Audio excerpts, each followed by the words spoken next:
Right there seem to endorse your plan. The way I understand it, you're saying, you're advocating, you want to give insurance companies the ability to offer a variety of plans in every state as long as they include one that includes the basic benefits package.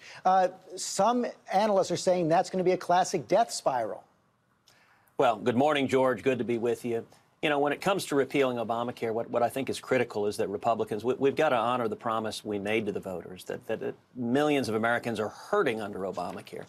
I believe we can get this done. I believe Republicans can come together to honor that promise. And I think the way to do it is to focus on lowering premiums. The biggest reason so many millions of people are frustrated or angry with Obamacare is that it's made premiums skyrocket. Now, how do we lower premiums? We do so through two things. Number one, and this is actually already included in the bill, we allow people to pay premiums from health savings accounts. So you pay from pre-tax dollars. That's a 20 to 30% decrease for many taxpayers in premiums immediately. That's a proposal I introduced and has been incorporated in the Senate bill. That's a big deal. But number two, you referenced is the consumer freedom option. And I think really the consumer freedom option is the key to bringing Republicans together and getting this repeal passed. And what that says is you, the consumer, should be able to choose what health care you want to buy. If you want to buy a plan with all the bells and whistles, with all of the mandates under Title I, you can buy that plan. Those plans will be on the market. Those plans will have significant federal taxpayer money behind them.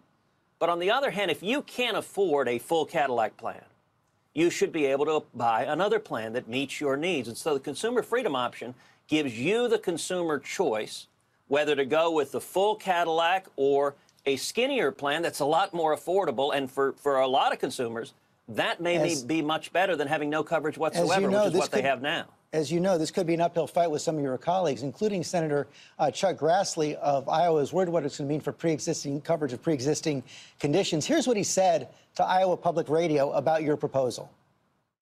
There's a real feeling that that's subterfuge to get around pre-existing conditions. And if it is, in fact, subterfuge, and it has the effect of annihilating the pre-existing condition requirement that we have in the existing bill, then obviously I would object to that. What do you say to Senator Grassley? Well, look, I think we're making steady progress, and I think the conversations have been collaborative and in good faith. You know, I don't think we should be deceived by Chuck Schumer and his attacks and misstatements. But that's Chuck Grassley, not Chuck Schumer. I understand that, but what's being repeated there is what Schumer said this week, which is that he called it a hoax. And listen, Chuck Schumer and Barack Obama know a lot about health care hoaxes. They sold Obamacare saying, if you like your plan, you can keep your plan. That wasn't true. If you like your doctor, you can keep your doctor. That wasn't true. That they promised the average family their premiums would drop $2,500 a year under Obamacare. That wasn't true. In fact, their premiums have skyrocketed.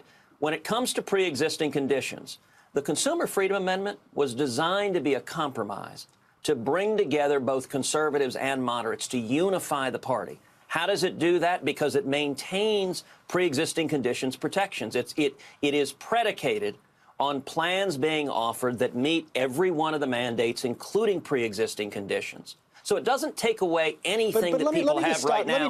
All it does is it adds new options.